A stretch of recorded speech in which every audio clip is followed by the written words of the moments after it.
আসসালামু আলাইকুম। সবাই কেমন আছেন? আশা করি সবাই ভালো আছেন। আল্লাহর অশেষ রহমতে আলহামদুলিল্লাহ আমি অনেক বেশি ভালো আছি।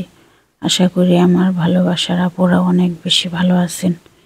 যে যেখান থেকেই আমার ভিডিওটি দেখতেছেন আপনাদের সবাইকে অসংখ্য ধন্যবাদ। তো আপনাদের মাঝে আজকেও একটি নতুন ভিডিও নিয়ে আসলাম। দেখতে থাকেন, আশা করি ভালো লাগবে। আপনাদের ভালোবাসা পেলেই হয়তো উপরে উঠতে পারবো।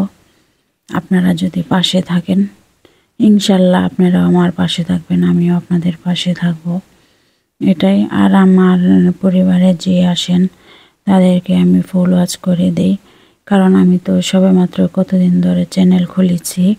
আমার পরিবারের মানুষকে আমি অনেক বেশি প্রাধান্য দিই, তারপরে অন্য চ্যানেলে গিয়ে আমি ভিডিও দেখি। যারা আমার চ্যানেলে আসে তাদেরকে আমি অনেক বেশি ভালোবাসি।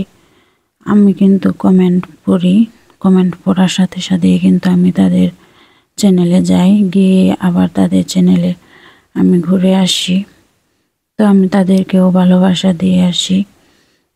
আমার কাছে এটা না যে আমারটাই শুধু একজনে দেখবে, আমি আর অন্য একজন এটা দেখব না, এটা না।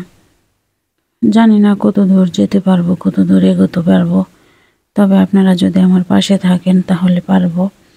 এখানে আজকেও ছুরি আমাদেরকে গানামের কিমা দিছে।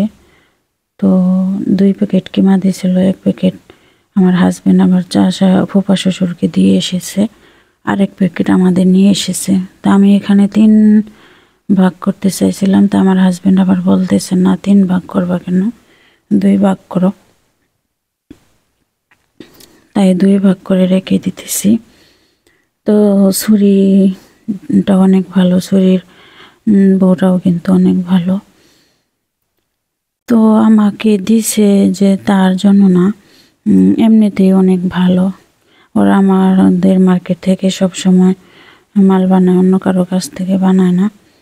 তারপরে আমরা যদি কোরবানি দিই তাও ওখান থেকে গানাম এনে দিই, যখন গানাম কোরবানি দিই। আর যখন গরু কোরবানি দিই তো গরু এটা তো অন্য এক ফার্ম থেকে আনি।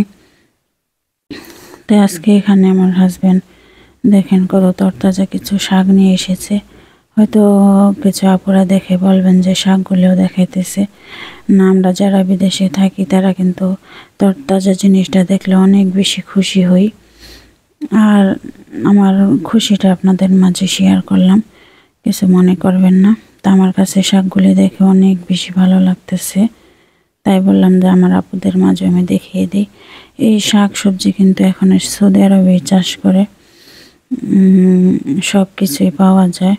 বাংলাদেশের আশায় থাকে না যে বাংলাদেশ থেকে শাক সবজি আসবে, কারণ কি এখন যেহেতু একবারে তাজা জিনিসগুলি পাই, তাই মনে করি এদেশেরই।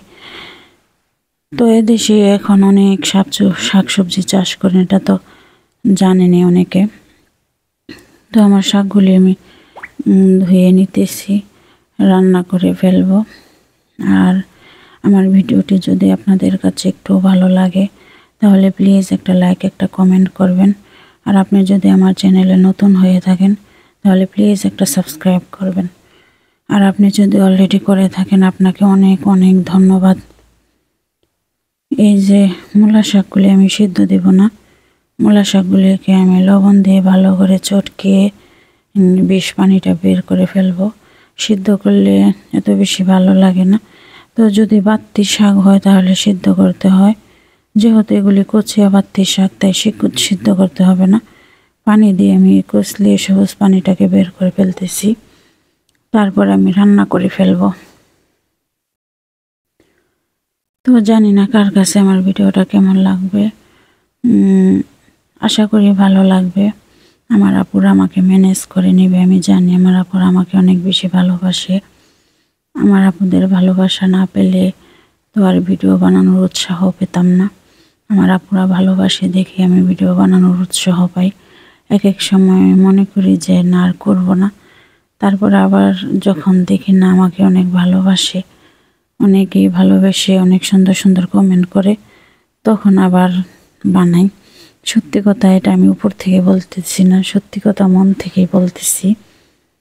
তো শাকটি কিন্তু দেখেন কত সুন্দর কালার। আর শাকে কি কি বাগার দিতে হয়তো জানেনি, তো আমি শাক বাগার দিয়ে শাকটিকে দিয়ে দিলাম। আর শাকটি এত নরম বলে বোঝাতে পারবো না, অনেক বেশি সফট, অনেক বেশি নরম। তো কথা বলতে বলতে রান্না হয়ে গেল, রান্না করে ফেললাম। কেন যেন আমার ক্যামেরার সামনে কথা বলতে ভয় লাগে, আমি জানি না এটা সবার হয় কিনা জানি না। ক্যামেরার সামনে আসলে আমার গলাটা কেমন যেন আটকে ধরে, কথা বলতে পারি না। আস্তে আস্তে হয়তো ঠিক হয়ে যাবে, আপনারা সবাই আমার জন্য দোয়া করবেন। আর এই তো শীতকালীন